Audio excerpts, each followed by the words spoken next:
Soalnya yang wasiat tuh itu aja, kayak gitu. Dia pernah ikut pengajian, kayak gitu. Apa? Kalau kata Pak Ustadz, hadis Nabi katanya kalau orang meninggal cuma itu tanpa pertanyaan, gitu. Bener nggak Pak? Bener itu hadis Nabi, kayak gitu. Kalau kayak gitu Mama meninggal hari Jumat aja kan Pak ya, enak berarti ya lebih gampang. Nah itu Allah ijabah doanya, meninggal dari Jumat gitu jam 8 sekian, kayak gitu. Dia sosok yang baik, ramah, ceria, nggak pernah ditunjukin rasa sakitnya ke keluarga, ke temen, kan nggak ada yang tahu kan. Dia tanggung sendiri sampai ajal menjemput dia. Sakit apa po? Cancer, habis di kemo Bang Billy, ya Allah.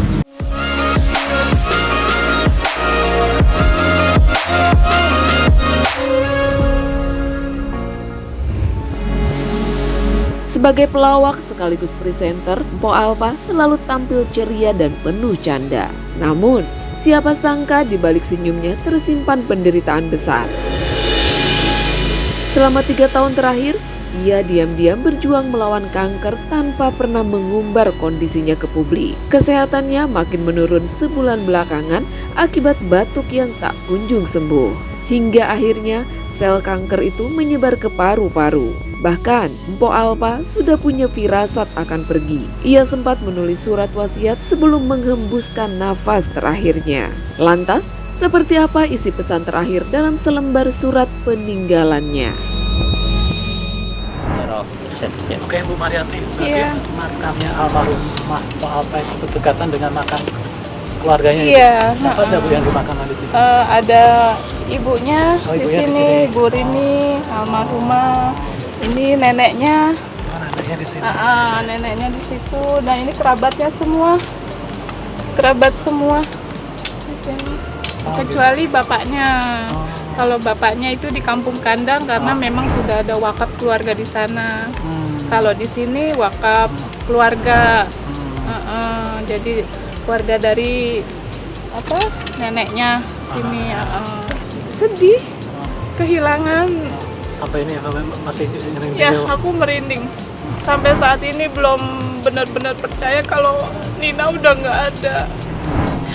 Perasaanku masih ada aja dia.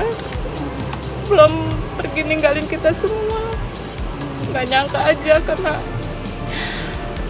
cepet banget gitu loh. Dia sosok yang baik, ramah, ceria. Nggak pernah ditunjukin rasa sakitnya ke keluarga, ke temen, kan nggak ada yang tahu kan. Dia tanggung sendiri sampai ajal menjemput dia. Tahu di situ dulu. Taunya ya dari awal. Cuman kan karena dia nggak boleh orang tahu, dia nggak aku kasih tahu lah, kan itu amanah ya. Mungkin dia orangnya nggak mau ketahuan, tipikalnya dia tuh nggak mau orang tahu dia sakit gitu. Jadi dia bilang dia akan ngomong sama wartawan nanti ketika udah sembuh, rambutnya udah panjang lagi, udah menjalani operasi, karena kan memang terakhir tuh sebenarnya dia sudah mau diangkat, kansernya tuh sudah mau diangkat gitu. Cuman begitu udah di kesana, udah opnam 1 hari, udah opnam tuh sebenarnya udah opnam, terus udah mau tindakan dia batuk. Dokternya bilang udah pulang dulu, nggak boleh, kita nggak bisa operasi kalau kamu kondisinya lagi batuk. Tuh, diobatin dulu di Jakarta, nanti kalau udah selesai batuknya baru nanti balik lagi, katanya gitu.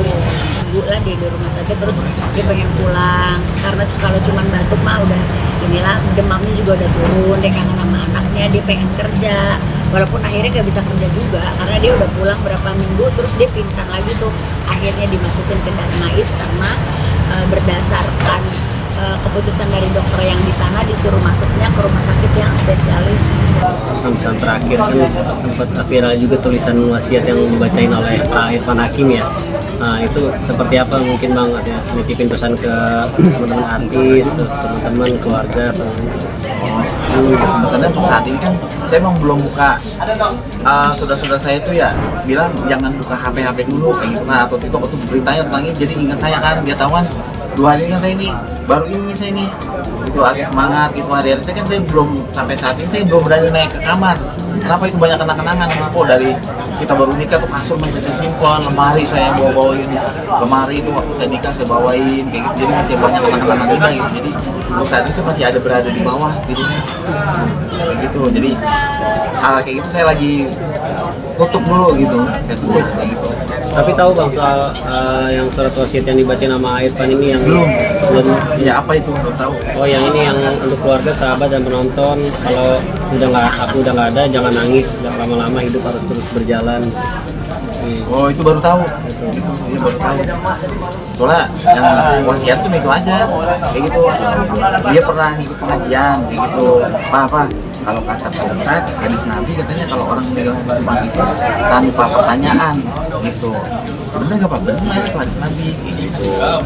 Kalau kayak gitu Mama meninggal hari Jumat aja kan Pak ya, enak berarti ya lebih gampang. Nah itu Allah ijabah doanya meninggal dari Jumat gitu jam 8 sekian gitu. Dengan sisi ini sudah ada firasat belum sih sebelum almarhum meninggal, sudah ada firasat? Siapa? Saya. Firasat itu sih nggak ada ya. Cuma kalau mimpi empok meninggal, empok sakit itu saya mimpi kayak gitu. Tapi saya baik sangka. Mudah-mudahan ini empok berumur panjang kayak gitu. Karena kan mimpinya meninggal, sebaliknya saya balikin kayak gitu. Ternyata mimpi saya kayak kenyataan jadi tersapu gitu. Ini kayak mimpi aku meninggal dengan senyum.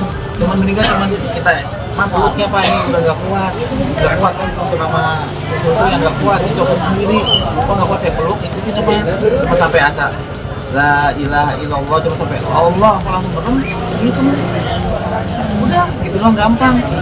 Intinya itu disampaikan ke almarhum? Enggak, saya nggak berani takut banget saya kepikiran gitu.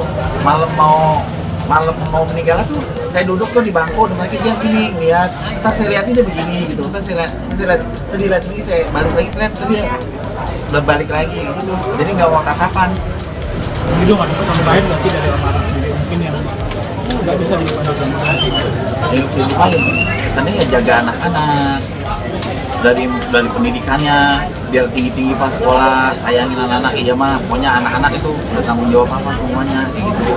Jangan lupa kembar dia itu lihat kembar susunya jangan sampai kehabisan, kata dia kan dia kan tahu semua susunya kuat nih, kadang-kadang kan kita beli sekali tuh seminggu udah habis kayak gitu dia tahu. Jadi itu benar-benar ini nama dia selalu ingatnya anak gitu kan, ngomonginnya anak anak pendidikannya harus benar-benar tinggi, jangan sampai kayak kita kan udah ngalamin asam garamnya nih, pahit susahnya Pak dari nol kita rumah tangga gitu, pelan ngomong gitu kan, ngomongnya satu-satu. Nah, mau makan ya gitu doang gitu, iya gitu. Masa kita pakai air apa gitu, pakai air kuat air gitu, kita suapin. Obat juga udah saya terusin karena takut kesalahan karena napasnya gua kan udah selalu bilang nanti ini udah di sini, napasnya udah di sini gitu. Saya lihat udah dingin, malam-malam tuh udah ini udah dingin, badan ini udah dingin. Nah jam abis sholat subuh kan saya sholat subuh ini Pak apa ibu di sini suruh tidur di sampingnya, bilang mah nggak muat ini kayak gitu, udah di sini aja usap-usap aja ya, udah usap-usap rutin gitu. Karena kan kok tidurnya tuh udah tidur kita begini salah dirutin aja kayak gini aja rutin ya baca sholawat gitu kan dalam hati aja, kalau nggak bisa dalam hati tuh saya tuntun sampai terakhir pun saya tuntun sampai Allah udah habis. Kemampuannya tampil di depan kamera serta sikapnya yang ramah membuat Mpok Alpa mudah diterima di kalangan artis papan atas. Ia akrab dengan nama-nama besar seperti Raffi Ahmad, Irfan Hakim, hingga Billy Saputra dan Iis Dahlia. Dari sekian banyak rekan kerja, sosok Billy menjadi salah satu artis yang dekat dengan almarhum. Persahabatan mereka terbentuk sejak sering satu panggung di acara televisi. Tak heran, Billy pun menjadi salah satu orang yang paling kehilangan sosok ceria Mpok Alpa. Meski sangat terpukul, Billy berusaha tegar. Ia bahkan ikut mengangkat keranda almarhumah hingga ke liang lahat. Dalam ingatannya, Billy masih jelas melihat momen haru ketika Mpok Alpa melepas wig dan memperlihatkan kepala botak akibat kemoterapi. Saat itu, Billy hanya bisa diam sambil mendoakan sahabatnya agar tetap kuat. Baginya, Mpok Alpa bukan sekedar rekan kerja, melainkan sahabat tempat berbagi cerita. Kalau mungkin mama lebih awal tahu, kalau gue tuh baru-baru aja sih tahu, baru beberapa bulan. Itu pun pas lagi gue syuting acara gua. Kebetulan kan acara gua tuh sama Anwar. Anwar itu kebetulan lagi absen, diganti sama Po Alpa. Po Alpa tuh ganti Anwar beberapa kali. Pertemuan pertama itu Po Alpa langsung bilang gitu di dalam mobil, dia langsung, biasa kan kalau Po Alpa kalau ketemu gua tuh langsung cium gua, peluk gua, dan kondisi gua juga lagi masuk angin, dikerokin sama suaminya. Po Alpa baru cerita, itu apa-apa cerita dari pertama dia masuk di entertain pun udah deket, dia langsung main ke rumah gua, ngobrol sampai jam 2 pagi, jam 3 pagi. Nah, kemudian pas terakhir beberapa bulan yang lalu, pertama kali gue tahu tuh kalau dia tuh sakit, dia langsung buka tuh wignya.